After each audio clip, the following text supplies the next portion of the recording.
الحمد لله وكفى وسلام على عباده الذين اصطفى خصوصا على أفضلهم وخاتم النبيين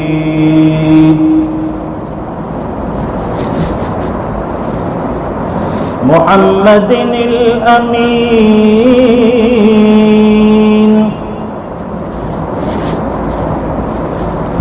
وعلى آله وصحبه أجمعين أما بعد فأعوذ بالله من الشيطان الرجيم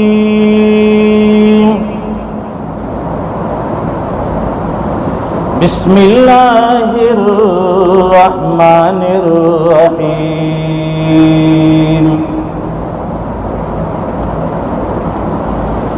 يا أيها الناس إنا خلقناكم من ذكر وأنثى وجعلناكم شعوبا وقبائل لتعارفوا إن أكرمكم عند الله أتقاكم إن الله عليم خبير صدق الله العظيم وصدق رسوله النبي الأمي الحبيب الكريم ونحن على ذلك لمن الشاهدين والشاكرين والحمد لله رب العالمين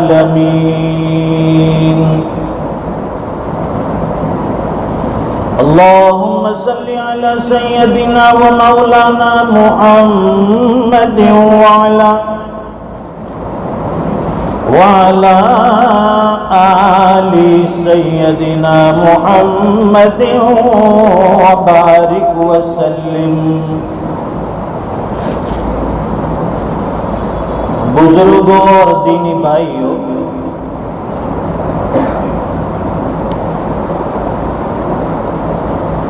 اللہ کے نزدیک باعزت انسان وہ ہے جس کے اندر تقوی کا مادہ سب سے زیادہ ہو۔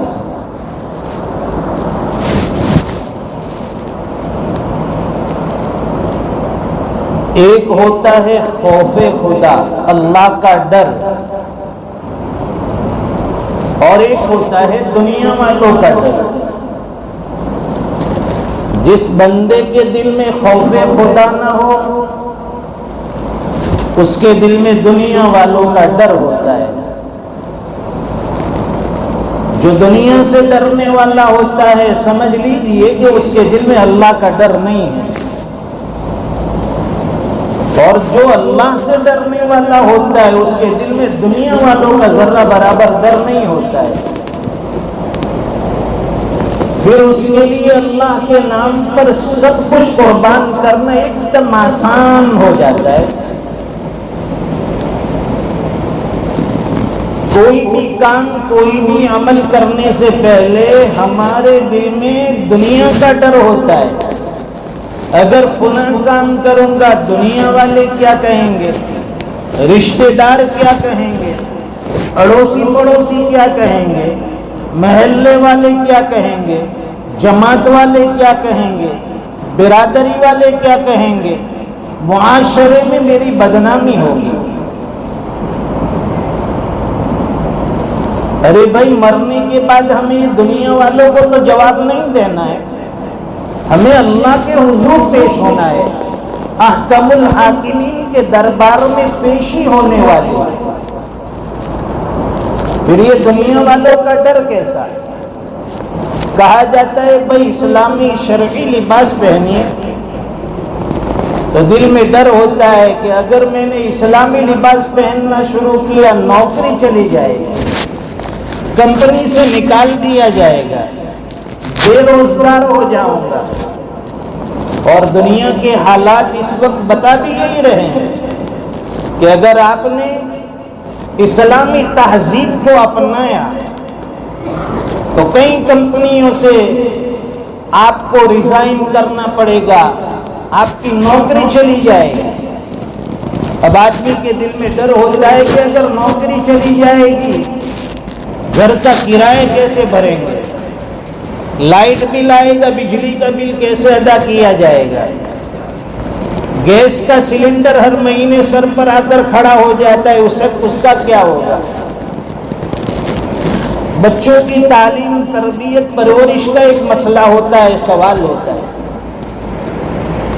یہ سارے حالات بھی ہمارے سامنے ہیں، لیکن جن کے دل میں اللہ کا ڈر ہوتا ہے، اللہ کی ذات سے ہونے کا یقین ہوتا ہے، وہ سارے مسائل ایک طرف اور وہ اللہ کا بندہ ایک طرف، جو ہوگا دیکھا جائے گا، جو حالات آئیں گے سہنے کے لیے تیار ہے۔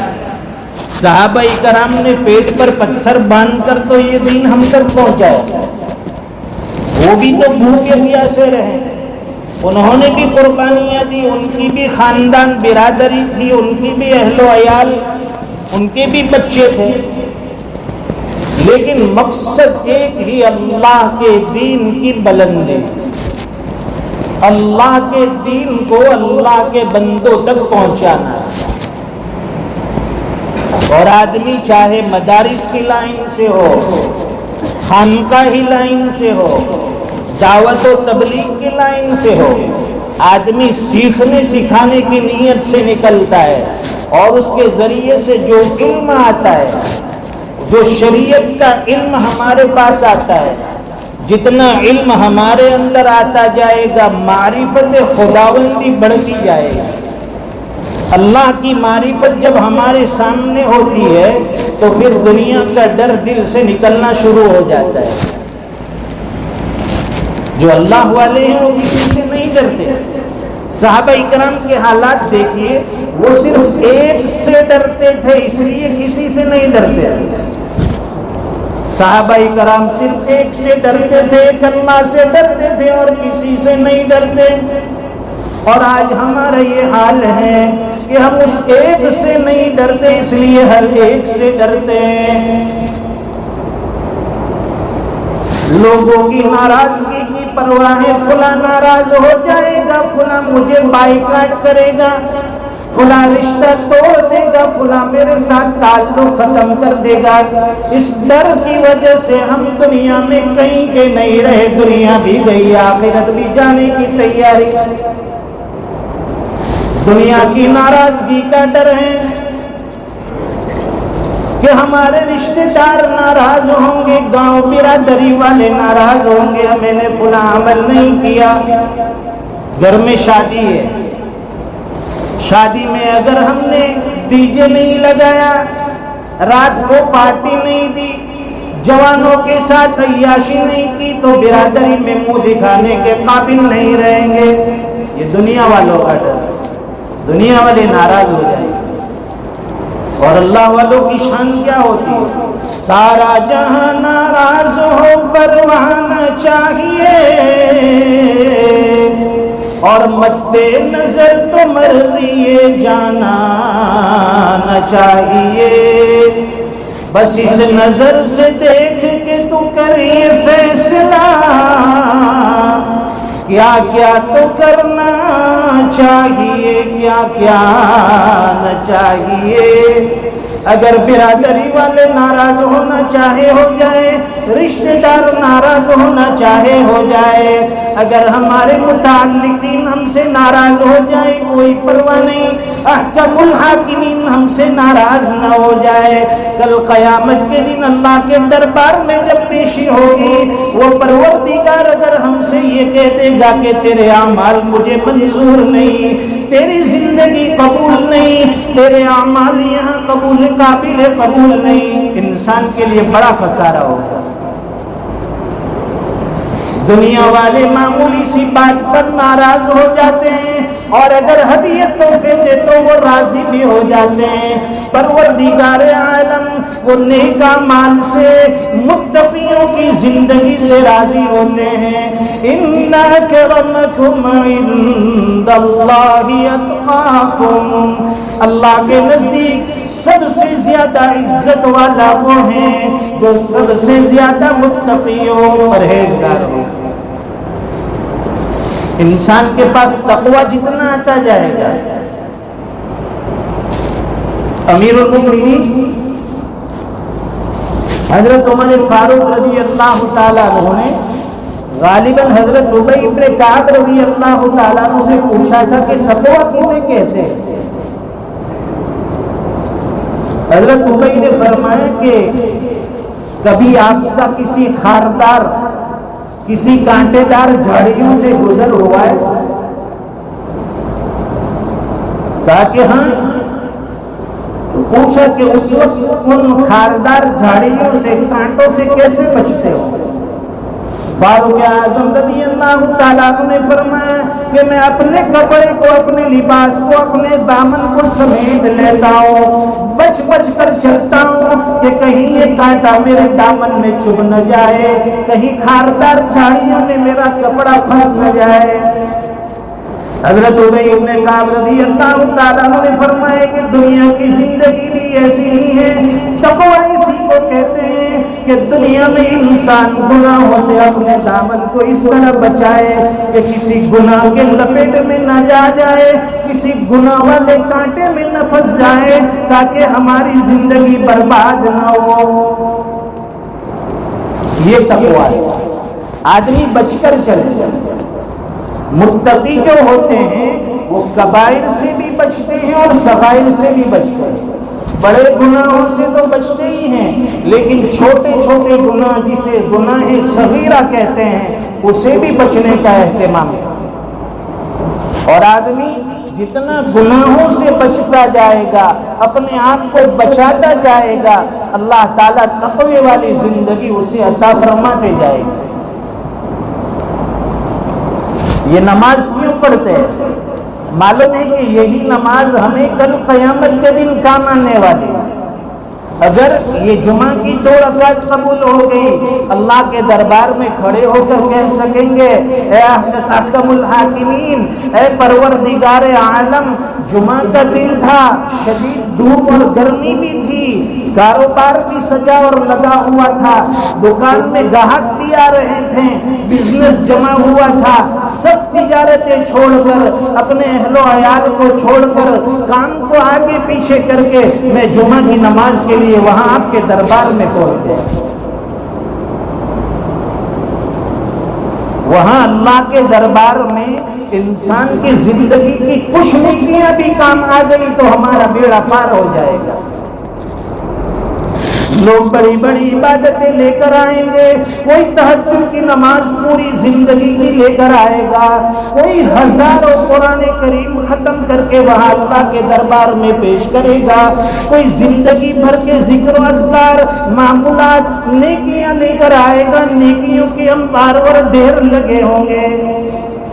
اور بعض ایمان والے ایسے ہوں گے جن کے نام اعمال میں معمولی نیکیاں ہوگی، کچھ نیکیاں کی ہوگی، وہ ڈر جائیں گے کہ فلاں آدمی کے پاس تو نیکیوں کا انبار ہے، اس کے پاس تو نیکیوں کا ڈھیر لگا ہوا ہے، میرے نام اعمال میں تو سوائے چند نیکیوں کے کچھ بھی نہیں۔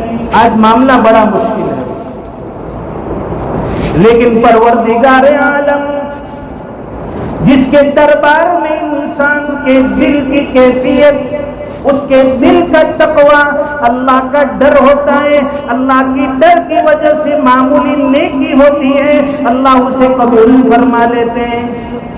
آدمی بھول جاتا ہے، 2 رکعت پڑھی ہوتی ہے بھول جاتا ہے، چھپکے سے کسی کو مدد کی ہوتی ہے وہ بھول جاتا ہے، اللہ کے فرشتے اسے نہیں بولتے، رجسٹر کیا ہوا ہے، پوچھیں گے فلاں وقتوں میں فلاں آدمی کی غائبانہ مدد کی تھی، بڑا ضرورت مند تھا، بڑا پریشان حال تھا، کہے گا کہ الہ العالمین مجھے کچھ یاد نہیں۔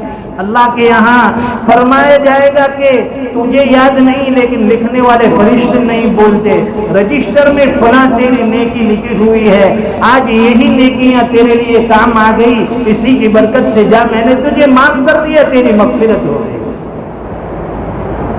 کوئی بڑا صدقہ اور کسی کی بڑی مدد کرنا ایسا ضروری نہیں۔ ہمارے حضرت استاد اکثر فرمایا کرتے ہیں کہ اگر ہمارے پاس 1000 روپے ہیں اور سامنے ایک آدمی کے پاس 1,00,000 روپے ہیں، وہ 1,00,000 روپے میں سے 1000 روپے صدقہ کرے گا، اور تم نے اگر 1000 روپے میں سے 20 25 50 اللہ کے راستے میں دیے، وہ اس کے 1000 کے مقابلے میں آپ کا یہ عمل اللہ کے دربار میں امید ہے جلدی قبول ہو جائے۔ تھوڑے میں سے تھوڑا نکالنا سیکھیے، نیکیاں اسی کا تو نام ہے۔ مال جب آتا ہے آدمی سوچتا ہے کہ فلاں کو دوں گا، فلاں پہ خرچ کروں گا، میں کمزور پڑ جاؤں گا، میرے بیوی بچوں کے حصے میں کم آئے گا، یہی سوچ انسان کو نیکیوں سے روک دیتی ہے۔ اور صحابہ کرام کا یہ حال تھا، یؤثرون علی انفسہم ولو کان بہم خصاصہ، وہ خود مستحق ہیں، خود ضرورت مند ہیں، خود بھوکے ہیں، پیاسے ہیں، اپنی بھوک کی پرواہ چھوڑ دی، اپنے پیاس کو چھوڑ دیا، لیکن سامنے والا ایمان والا بندہ اگر بھوکا ہے، اگر وہ پیاسا ہے، اپنی بھوک سے پہلے اس کی بھوک مٹانی ہے، اپنی پیاس سے پہلے اس کی پیاس بجھانی ہے، تب تو قرآن کریم میں اللہ نے ان کا تذکرہ کیا اور قیامت تک ان کی تعریف اتار دی۔ یؤثرون علی انفسہم ولو کان بہم خصاصہ، خود خستہ حال ہیں، خود تنگ دست ہیں، لیکن اپنی ضرورتوں کو قربان کر کے دوسروں کی ضرورتوں کو پورا کرنا، یہ صحابہ کرام کا بہت بڑا وتیرہ ہے، اور صحابہ کرام کا یہ بہت بڑا عمل ہے۔ دعوت و تبلیغ میں بھی ہمیں یہی چیز سکھائی جاتی ہے، اور 6 نمبر میں بھی بار بار اسی کا مذاکرہ ہوتا ہے، بھائی بڑوں کا احترام کیجئے، چھوٹوں پر شفقت کیجئے، ہر ایمان والے کے ساتھ اکرام محبت کا معاملہ کیجئے۔ اور ہمارا یہ حال ہے کہ جس سے بنتی ہے اس سے دعا سلام، فلاں آدمی میرا دوست ہے، وہ میرا متعلقین ہے، وہ میرا پڑوسی ہے، وہ میرے ساتھ اٹھتا بیٹھتا ہے، اس کے ساتھ خیر خیریت، علیک سلیک، دعا سلام۔ اور اگر دوسرا کوئی سامنے سے گزر جائے اور اس میں بھی اگر وہ غریب آدمی ہے، تنگ دست آدمی ہے، اسے کوئی دیکھتا نہیں، اسے کوئی پوچھتا نہیں، اگر وہ سلام کر دے تو منہ گھما لیتے ہیں، اس کا جواب دینے کے لیے تیار نہیں۔ ارے اسلام یہ چیز تو نہیں سکھاتا۔ صحابہ کرام کے دربار، حضور پاک صلی اللہ علیہ وسلم کے دربار میں چاہے امیر صحابی ہو یا غریب ہو، خوشحال ہو یا تنگ دست ہو، سب کا ایک ہی مرتبہ، سب کی ایک ہی آؤ بھگت، سب کا ایک طرح کا اکرام ہوتا تھا۔ اور یہی چیزیں جب صحابہ کرام صحبت رسول سے حاصل کر کے دنیا میں نکلے، دنیا میں جہاں جہاں گئے، اللہ نے ان کے ذریعے اسلام کا پرچم لہرا دیا۔ ہماری کمزوری یہی ہے کہ ہمیں کسی کی ترقی ہم سے ہضم نہیں ہوتی۔ اگر کوئی آدمی سائیکل پر جاتا ہے بڑا خوش ہے، اگر اس کے پاس اسکوٹر آ گیا، بائک آ گئی، کہتے ہاتھ ماہرو ہم گیا۔ اگر کار مل گئی اس کو، کسی کو ٹوپی پہنا دی، گھر اچھا بنا لیا، وہ کسی کا بڑا چونا مار کے مکان کھڑا کر دیا۔ ارے یہ ساری چیزیں جب قیامت کے دن ہم سے پوچھی جائے گی، فلاں کے بارے میں تو نے یہ الزام لگایا تو اس کو پروف کر، اس کو ثابت کر کے بتا۔ نہیں ثابت کر سکیں گے اگر، تو ہمارے نام اعمال کی ساری نیکیاں اس بندے کو دینی پڑے گی۔ لائے کچھ نہیں تھے، جو کچھ تھا وہ بھی چلا گیا، اب وہاں ہاتھ سر پر رکھنے سے افسوس کرنے سے کوئی مطلب نہیں۔ کسی کی نجی زندگی میں ہمیں دخل دینے کی ضرورت نہیں، ہمیں جھانکنے کی ضرورت نہیں۔ وہ کہاں سے لاتا ہے، کہاں سے کماتا ہے، کہاں خرچ کرتا ہے، قیامت کے دن ہم سے اس کا سوال نہیں ہوگا، ہمیں اپنے بارے میں سوال ہوگا۔ تو کہاں سے کماتا تھا، کہاں سے خرچ کرتا تھا اور کس پر خرچ کرتا تھا؟ اس لیے عقل مند انسان وہ ہیں جو اپنی زندگی پر نظر رکھے۔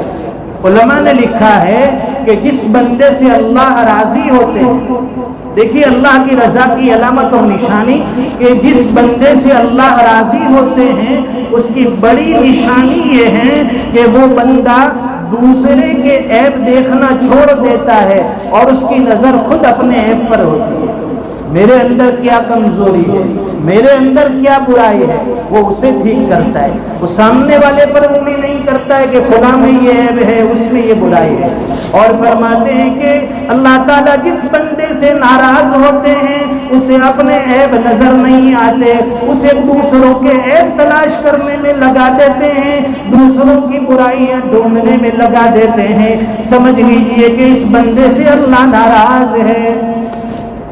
اللہ تعالیٰ ہمیں دین کی صحیح حقیقت، صحیح سمجھ عطا فرمائے۔ یا ایھا الناس انا خلقناکم من ذکر و انثی، اے لوگو، اے دنیا میں بسنے والے انسانوں، ہم نے تمہیں ایک مرد ایک عورت سے پیدا کیا، ایک نر ایک مادہ سے پیدا کیا، تمہارے قبائل بنائے، تمہارے خاندان بنائے، تمہاری پہچان کے لیے ہیں، کوئی بڑائی کے لیے، تکبر کے لیے نہیں ہے کہ میں تو فلاں خاندان کا ہوں، میں فلاں قبیلے کا ہوں، فلاں برادری کا ہوں۔ اللہ کے نزدیک ان اکرمکم عند اللہ اتقاکم، اللہ کے نزدیک سب سے زیادہ عزت والا وہ ہے جو سب سے زیادہ متقی ہو۔ اللہ تعالیٰ تقوی والی زندگی ہمیں نصیب فرمائے اور دنیا کی زندگی میں رہ کر آخرت کے اعمال کی اللہ تعالیٰ ہم سب کو توفیق عطا فرمائے۔ وآخر دعوانا الحمد للہ رب العالمین۔